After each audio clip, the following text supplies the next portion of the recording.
Bonjour, alors je vais partager avec vous les réflexions que je me fais sur une question que je pense à tous les investisseurs en small et mid cap se posent actuellement, qui est de savoir, bon, on a de fortes probabilités qu'une récession arrive en 2024. Il y a des scénarios alternatifs roses. On peut toujours imaginer qu'il y aurait très rapidement que la Chine lance un programme de soutien massif à son économie, que les États-Unis fassent de même dès le mois de mars 2024 lorsque les liquidités des repos actuellement disponibles seront épuisées, qu'on redistribue des chèques massifs aussi juste avant les élections américaines. Bon, c'est quand même pas le scénario le plus probable. En tout cas, tous les indicateurs classiques de macroéconomie annoncent une récession pour 2024.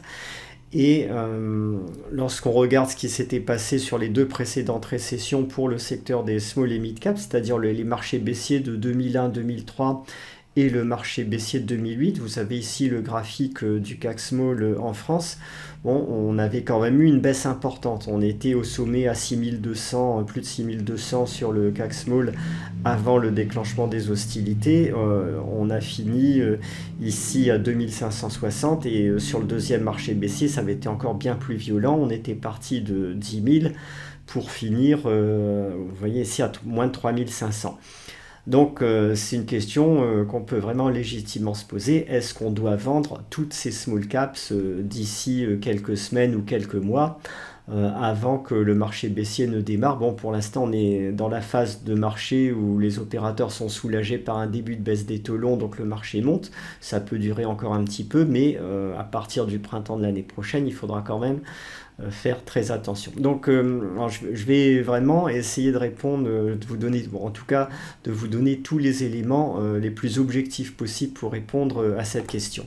Alors la première chose à voir, c'est que dans le marché des small caps français, que ce soit le marché baissier de 2001 ou le marché baissier de 2008, on avait des situations très hétérogènes. On avait des small caps peu valorisés, et on avait des small caps chers, des small caps de croissance, des biotech, des small caps à santé financière douteuse. Aux États-Unis, évidemment, c'est exactement la même chose. Et quand vous regardez la situation, donc si on regarde ce qui s'est passé par exemple pour l'indice Russell 2000, donc je vais zoomer sur les deux marchés baissiers. Ici, vous avez donc ce qui s'est passé sur le secteur des small caps value, c'est-à-dire celles qui sont avec des ratios financiers, ce qui sont le secteur qui m'intéresse, celles qui ont des ratios financiers qui sont moins chers ou nettement moins chers que la moyenne du marché. Vous voyez que c'est pas la même chose qui s'est produite que sur les indices small caps généraux. L'indice small caps value américain s'est quand même bien comporté. Il s'est même payé le luxe de faire un vrai marché haussier de 2000 jusqu'au milieu de l'année 2002. Il n'y a que vraiment sur le second semestre 2002 qu'il a fini par lâcher, mais finalement il a terminé le marché baissier en mars 2003 à peu près au même niveau qu'en mars 2000. Donc il n'y a pas eu de marché baissier en 2000 sur les small caps value américaines. Sur le secteur des small caps générales, c'est pas tout à fait la même chose. Vous voyez qu'il y a, si on prend l'ensemble des small caps américaines sur le marché 2000-2003, il y a une baisse, bon, qui n'est pas dramatique, mais il y a eu quand même une tendance baissière. Et sur le secteur des small caps de croissance, c'est-à-dire les valeurs de croissance avec des ratios financiers chers, là on a pris un vrai marché baissier, on est passé de 72 à 32, donc ils ont pris un gros choc. Donc le marché de 2000 a été très hétérogène. Alors maintenant, on va regarder ce qui s'est passé pour le marché baissier de 2008. Et là, vous allez voir que c'est tout à fait différent. Donc les small caps value ont plafonné à peu près à l'été 2007. On était à 60-62 ici sur le tracker des small caps value américains. Et on a fini le marché baissier à moins de 30, à 26-28. Donc ce secteur a vraiment pris un gros choc sur le marché de 2008, contrairement à 2001. Pour le secteur des small caps de croissance maintenant, actuellement. Si on regarde ce qui s'est passé sur 2008, ça a été à peu près la même chose, hein. On est passé de 80 jusqu'à 37, donc on a eu un gros marché baissier là aussi. Ce qui fait qu'on peut dire que dans un marché baissier comme 2008, en fait, il n'y a aucune distinction, tout baisse, que ce soit des small caps, des grosses capitalisations, des segments value, des segments en croissance, etc. Il y a tout qui a baissé sans distinction. Alors pour aujourd'hui, il y a quand même une chose qui est différente par rapport au marché baissier de 2000 et au marché baissier de 2007. C'est que les small caps ont déjà fait une vague de baisse importante. En 2000 et 2007, au contraire, elles étaient en pleine hausse avant que le marché se retourne. Là, sur l'indice des small caps français, je vous en ai parlé dans une vidéo précédente, on est quand même passé de 15 000 à moins de 10 000, donc on a fait 33% de baisse. On a fait une autre vague de baisse de 2000 à 2020, donc on peut dire que depuis à peu près 5 ans sur les small caps, en fait, on est déjà dans une phase de correction assez significative. Alors maintenant, je vais parler de valorisation.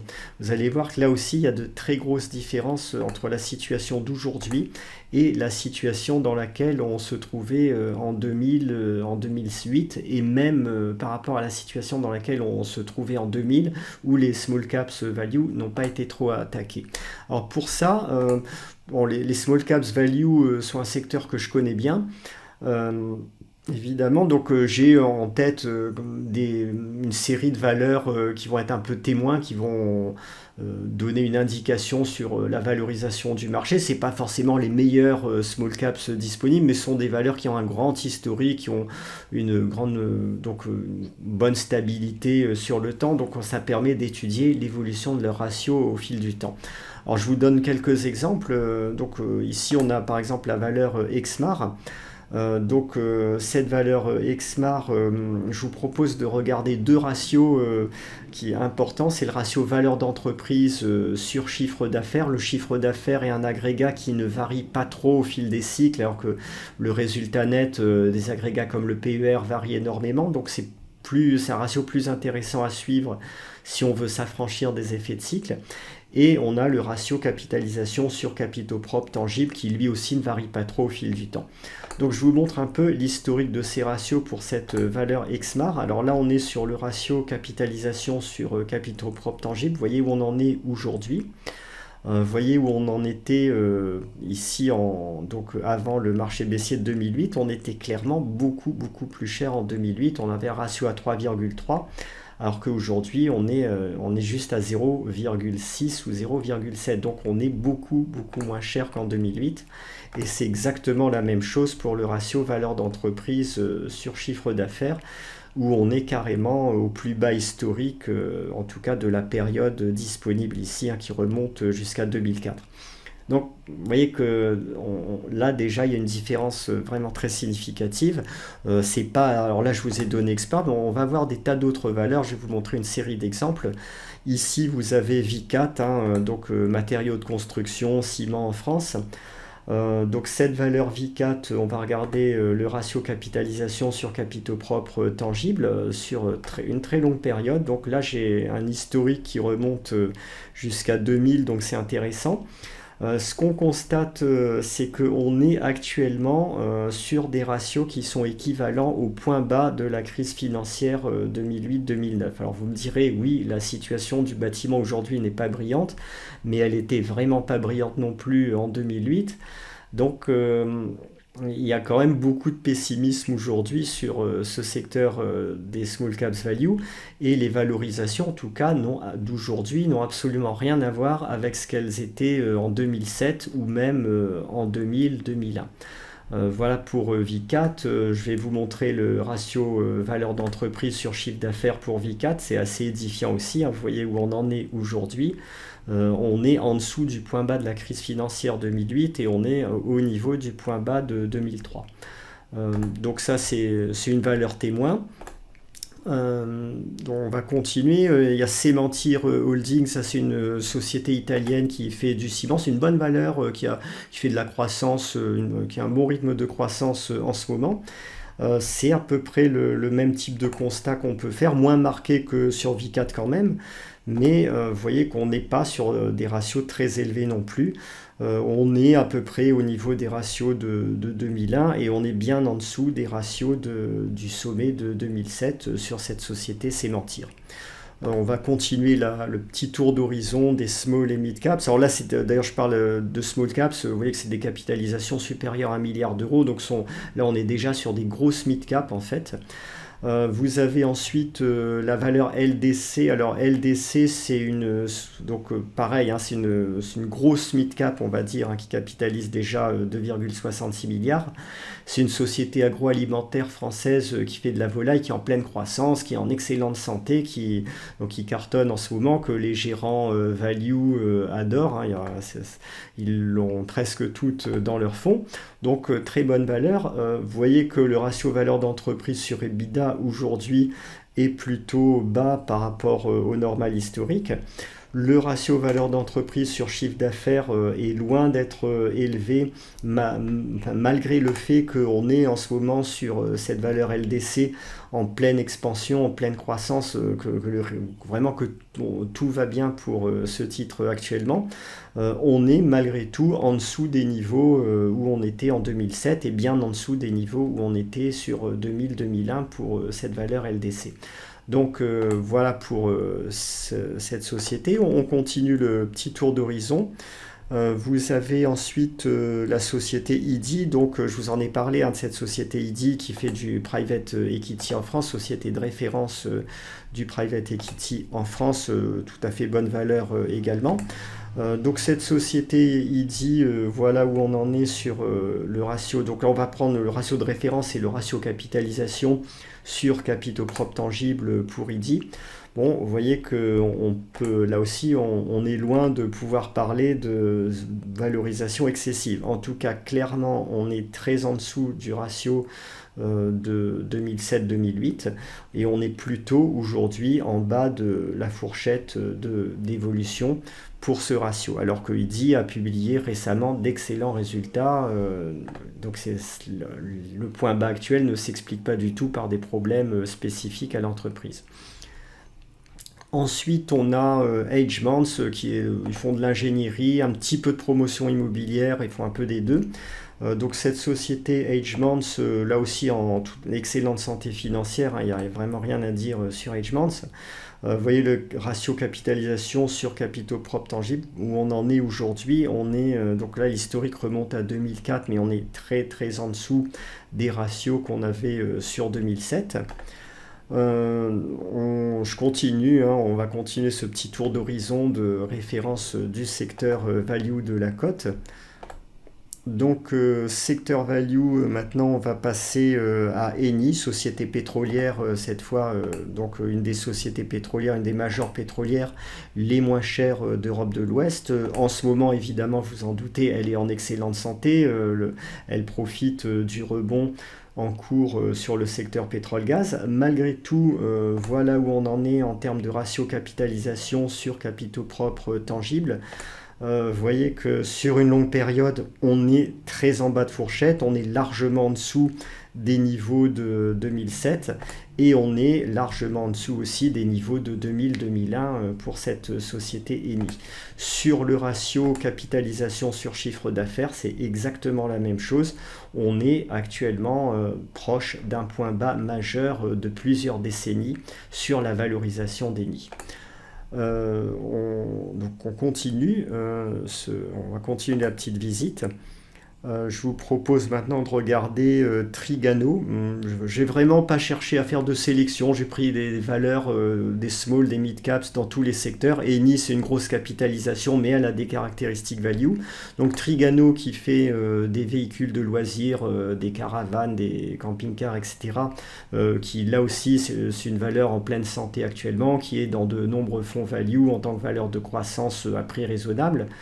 Le ratio valeur d'entreprise sur chiffre d'affaires, vous voyez où on en est aujourd'hui, on est très loin d'être dans une situation excessive.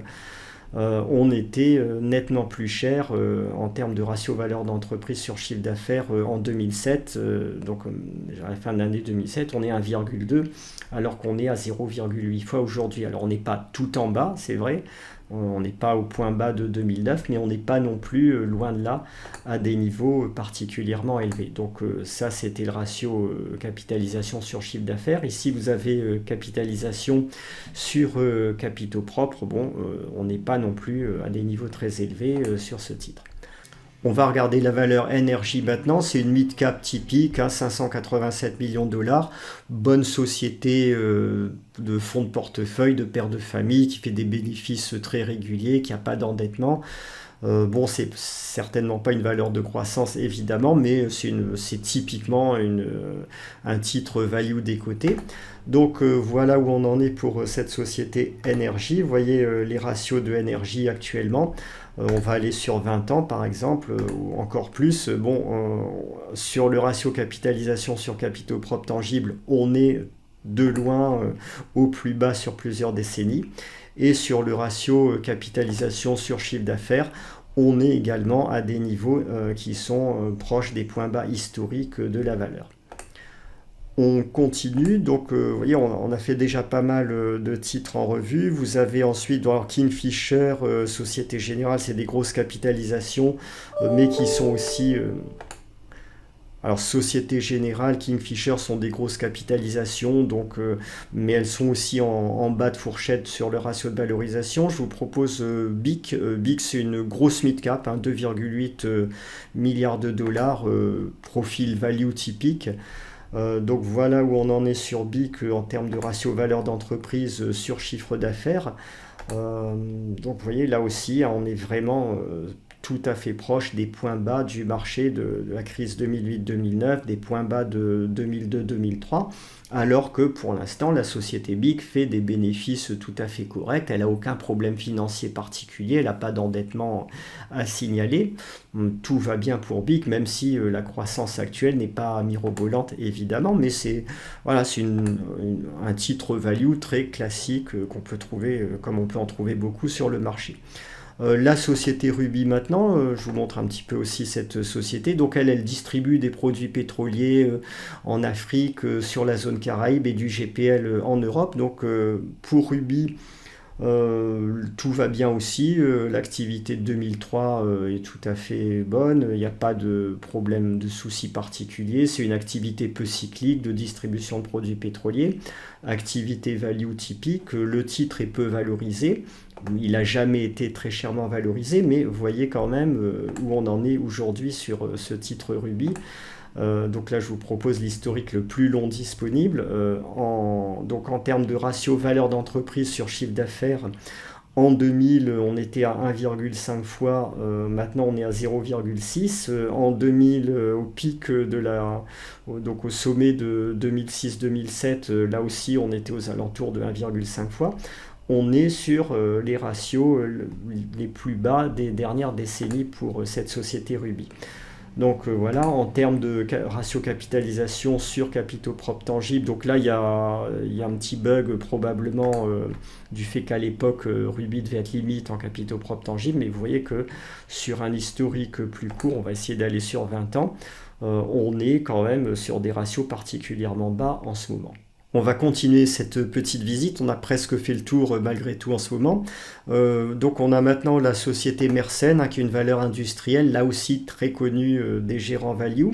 On va regarder son ratio capitalisation sur capitaux propres tangibles. Alors là aussi, hein, tout va bien pour la société Mersen actuellement. Vous voyez que malgré tout, on est en bas de fourchette alors qu'elle publie de très bons communiqués d'activité. Sur le ratio valeur d'entreprise sur chiffre d'affaires, vous voyez qu'on est là aussi très loin d'un point haut sur cette société Mersen. On va dire qu'on est à peu près dans les normales historiques de la valeur, mais bien en dessous des ratios qu'on pouvait avoir sur 2007.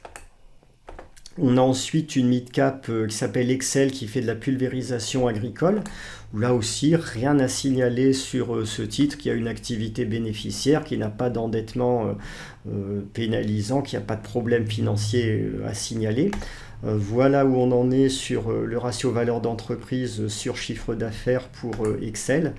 Donc on va regarder voilà, sur 20 ans ce qui se passe. Vous voyez qu'on était à un ratio de 1,1 au sommet de 2007, on est à 0,5 actuellement, et si on remonte encore plus loin, Je vais peut-être avoir des données, oui, là j'ai des données, sur la période, 2000, en 2000, on était à un ratio de 0,8, on était là aussi plus haut que le niveau actuel. Donc cette société Excel, elle décode quand même sensiblement, là aussi par rapport à ses normales historiques. En termes de ratio capitalisation sur capitaux propres tangibles, vous voyez que c'est encore plus marqué. On est au plus bas ou quasiment au plus bas de plusieurs décennies sur cette société Excel, sans qu'il y ait aucun communiqué fondamental particulier qui puisse justifier un niveau aussi bas. Je vous propose maintenant de regarder la société de sondage Ipsos, que vous connaissez certainement au moins de nom. Le ratio valeur d'entreprise sur chiffre d'affaires en ce moment est aux alentours de 1. En 2007, on était à 1,3 et sur 2000-2001, on était à 3,2. Donc là aussi, on est sensiblement moins cher que les sommets des deux bulles précédentes, pré-marché baissier. Alors sur ce titre, on n'est pas tout à fait au point bas de la crise 2008-2009. On avait touché 0,8 à l'époque, mais on en est, vous voyez, pas si loin malgré tout. Donc la conclusion de tout ça, c'est que dès qu'on a aujourd'hui, qu'on s'intéresse au titre, au segment value de la cote avec des titres en bonne santé financière, des valeurs tout à fait classiques, on a des ratios de valorisation qui parfois sont proches ou sont même inférieurs au plus bas de la crise financière de 2008-2009 ou n'en sont pas très loin. En tout cas, les valorisations aujourd'hui sur le segment value des small et mid caps européennes sont très largement inférieures à ce qu'ils étaient sur la période, sur l'année 2000 et sur l'année 2007 avant le déclenchement du marché baissier. Donc maintenant, si on a un marché baissier extrêmement violent à la 2008, sans doute que ces small caps value pourront baisser encore. Mais mon sentiment est que dans tous les autres cas de figure, si on a un marché baissier fragmenté à la 2000, je pense qu'elles vont tout à fait bien tirer leur épingle du jeu. Et puis après, si on a un scénario rose, c'est pas du tout le plus probable, mais si on a un scénario rose, à ce moment-là, là aussi, évidemment, elles pourront rebondir très fortement. Mais dans tous les cas, avec des ratios comme ça, je vois pas de raison, de justification qui m'amènerait à vendre toutes mes small caps. Bon, là, je suis fortement investi, évidemment, en ce moment, mais j'ai pas de raison de vendre toutes les small caps au printemps 2024 ou en début d'année 2024 pour me préparer à un gros marché baissier. Je vais peut-être dégager 30-35% de liquidité maximum pour pouvoir prendre des positions baissières sur les segments de la cote qui vont baisser, le Nasdaq, l'indice S&P 500, le CAC 40 avec les valeurs du luxe. Là oui, ces segments-là vont prendre le choc quand il y aura la récession. Mais sur les segments small caps qui ont déjà énormément baissé depuis des années, contrairement à 2000 et contrairement à 2007, je pense que ce segment a vraiment les cartes en main pour résister à la prochaine récession. Je vous propose un dernier graphique pour clore ce sujet de la sous-évaluation actuelle du segment des small caps value, c'est un graphique de Tobias Carlyle, le Greenback Day, issu de son compte Twitter. Donc il a étudié le ratio entre la valorisation, entre le ratio valeur d'entreprise, EBIT sur valeur d'entreprise du meilleur décile, c'est-à-dire le décile le moins cher de la cote par rapport à la moyenne du marché. Donc en quelque sorte c'est un ratio de ratio. Quand ce ratio est très élevé, ça veut dire qu'il y a un gros écart de valorisation entre le segment value et la moyenne du marché. Et quand le ratio est relativement bas, ça veut dire que l'écart de valorisation est très faible. Alors ce qu'on remarque, c'est qu'on avait un ratio élevé en 2000. C'est normal parce qu'à cette époque, pratiquement toutes les actions se traitaient sur des PER extrêmement élevés. Donc la moyenne du marché était fortement tirée vers le haut. Après les small caps value sont pas mal sortis, je vous l'ai dit précédemment. Et le second pic de ce ratio a été réalisé, vous voyez, au point bas ou près du point bas de la crise financière 2008-2009, début 2009, où là aussi on avait un gros écart de valorisation entre les small mid caps value et donc l'univers, la moyenne du marché. Aujourd'hui, vous voyez où on est dans une situation tout à fait exceptionnelle qui est avec un écart de valorisation entre le segment value de la cote et la moyenne du marché qui n'a pas de précédent historique au moins sur 30 ans. Donc ça a commencé à se corriger, mais on a vraiment une marge encore immense. Donc ça me fait vraiment dire que je pense que le segment value de la cote et les stratégies value vont très largement surperformer dans les années à venir. Donc voilà, hein, d'ailleurs sur les deux portefeuilles que je propose dans le cadre de ma lettre PEA, ce sont des portefeuilles qui sont totalement, presque totalement investis sur le segment des small mid caps. C'est mon secteur de référence, c'est mon indice de référence aussi. Pour l'instant, j'arrive à dégager des performances à peu près correctes. C'est pas mirobolant cette année, certes, parce qu'on est dans un contexte franchement baissier sur les small caps, mais bon, dans un contexte où les indices small caps ont perdu à une bonne dizaine de pourcents cette année, sur le portefeuille défensif, je suis à plus 9,2, plus 9,3% depuis le début de l'année.